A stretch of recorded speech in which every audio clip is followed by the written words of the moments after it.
Hello दोस्तों, नमस्ते। मैं हूं नारायण दास। आप देख रहे हो एजुकेशन एंड एंटरटेनमेंट। देखिए स्क्रीन में, आज हम डिस्कशन करेंगे एक इंपॉर्टेंट टॉपिक में। आज हम डिस्कशन करेंगे व्हाट इज एनपीए। एनपीए क्या है, क्यों अकाउंट एनपीए हो जाता है, एनपीए होने के बाद हम क्या करेंगे और एनपीए होने के बाद बैंक का क्या फॉलोअप रहता है, ये सारा चीज आज डिस्कशन करेंगे। रिक्वेस्ट करता हूं वीडियो को एंड तक देखिए। चलिए शुरू करें। तो अभी हम डिस्कशन करेंगे एनपीए। सबको पता है एनपीए का फुल फॉर्म क्या है, नॉन परफॉर्मिंग एसेट। तो देखिए स्क्रीन में मैं आपको बताऊंगा जो एनपीए का जो फंडा है आपको कैसे क्लियर होगा। देखिए मैं आपको बताऊंगा the difference between asset and liability. जब एसेट और लायबिलिटी का बीच में क्या फर्क है आपको पता चल जाएगा, तो फिर एनपीए का मीनिंग आपको पता चलेगा। देखिए आपके पास जो पैसा है, आप जहां से इन्वेस्टमेंट करती हो और आपके पास रिटर्न आता है, ये आपका एसेट होता है।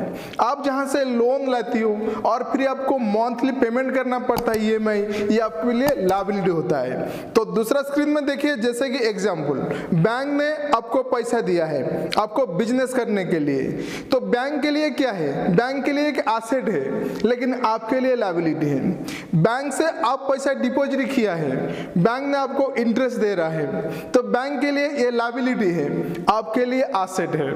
तो मैं आसान शब्द से आपको समझ रहा हूं, जैसे कि आप लोन लाके बिजनेस स्टार्ट किया है, तो बैंक का ये इन्वेस्टमेंट हुआ है। जब आप मंथली पेमेंट करती हो, ये होता है स्टैंडर्ड अकाउंट। जब आप पेमेंट नहीं करती हो, बिजनेस लॉस हो गया, कोई प्रॉब्लम हो गया, आपका ईएमआई और इंटरेस्ट टाइम में नहीं आता है, तो 90 डेज के बाद आपका अकाउंट एनपीए हो जाएगा, यानी नॉन परफॉर्मिंग एसेट। आपको पता है जो लोन होता है दो भाग से होता है, एक होता है टर्म लोन और एक होता है वर्किंग कैपिटल। तो टर्म लोन क्या होता है, जब बैंक आपको पैसा देता है आपका वन टाइम इन्वेस्टमेंट के लिए, मशीन के लिए, कोई एक्सेसरीज परचेज करने के लिए, वो होता है टर्म लोन। ध्यान दीजिए, टर्म लोन में आपको पर मंथ ईएमआई देना पड़ेगा। और जो वर्किंग कैपिटल होता है, जैसे कि रॉ मटेरियल के लिए, बिजनेस को रनिंग करने के लिए, इसमें आपको पर मंथ इंटरेस्ट देना पड़ेगा। मान लीजिए आप 3 बार, मतलब 90 डेज, मंथली इंस्टॉलमेंट एक बार होता है, 3 महीना आप इंस्टॉलमेंट नहीं दिया है तो अकाउंट एनपीए हो जाएगा। वही हिसाब से आपका जो इंटरेस्ट होता है, आप 3 महीना या 90 डेज नहीं दिया है, फिर भी अकाउंट आपका एनपीए हो जाएगा। तो एनपीए होने के बाद बैंक का लॉस होता है। तो अभी मैं बताऊंगा एनपीए होने के आपका क्या प्रॉब्लम होगा। देखिए एनपीए होने के बाद बैंक का भी प्रॉब्लम होगा, आपका भी होगा। आपका क्या होगा, आपका सिबिल स्कोर कम हो जाएगा और बैंक सोचेगा आपका जो रीपेइंग कैपेसिटी कम है, तो फर्दर लोन के लिए बैंक भी आपको इंसिस्ट नहीं करेगा। तो एनपीए आप मत कीजिए, आप रेगुलर बैंक से पेमेंट कीजिए। तो अभी हम डिस्कशन करेंगे एनपीए कितना प्रकार है। स्क्रीन में देखिए, जो एनपीए जनरली 3 प्रकार होता है। एक होता है सब स्टैंडर्ड, एक होता है डाउटफुल और एक होता है लॉस। सब स्टैंडर्ड क्या होता है, जैसे कि कोई अकाउंट एनपीए हो गया विद इन 1 ईयर, तो बैंक उसको सोचेगा कि ये सब स्टैंडर्ड है, may be it will regular. तो एक होता है डाउटफुल। डाउटफुल में 3 भाग से डिवाइड किया है, doubtful 1, doubtful 2, doubtful 3। That means 1 to 3 year में आपका अकाउंट एनपीए है, बैंक सोचेगा डाउटफुल 1। तो 3 से 5 ईयर से भी अकाउंट एनपीए चल रहा है, वो डाउटफुल 2। अप टू 5 ईयर और अबव के लिए डाउटफुल 3। 5 साल के बाद फिर भी अकाउंट है, 6 साल हो गया, तो फिर बैंक बोलेगा एक लॉस होता है। तो बैंक जब एनुअल रिपोर्ट भेजेगा और जो एसेट लायबिलिटी का करेगा उसको वो प्रॉफिट में नहीं दिखाएगा। तो अभी हम डिस्कशन करेंगे अकाउंट एनपीए होने के बाद बैंक का क्या रोल रहेगा।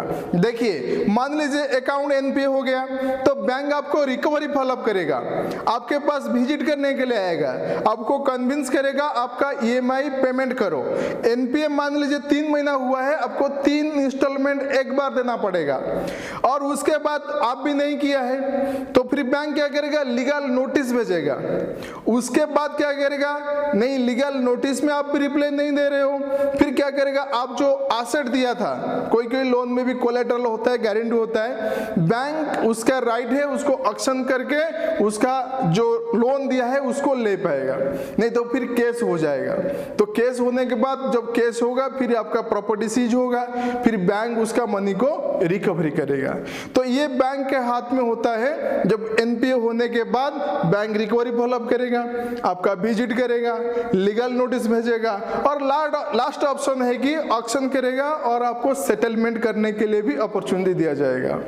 तो अभी हम जो कंक्लूजन में भी आ गए, जो एनपीए होता है नॉन परफॉर्मिंग एसेट होता है, एक होता है परफॉर्मिंग एसेट और एक होता है नॉन परफॉर्मिंग एसेट। बैंक जहां से इन्वेस्टमेंट किया है, जिसको लोन दिया है, वो टाइम से ईएमआई दे रहे, ब्याज दे रहे, बैंक से उसको प्रॉफिट आ रहा है, ये होता है परफॉर्मिंग एसेट। और ये होता है स्टैंडर्ड एसेट, जहां से बैंक इन्वेस्टमेंट किया है वो अकाउंट एनपीए हो गया, बंदा ने इंटरेस्ट नहीं दे रहा है और कुछ भी नहीं बैंक से नहीं आ रहा है, ये हो गया एनपीए हो गया।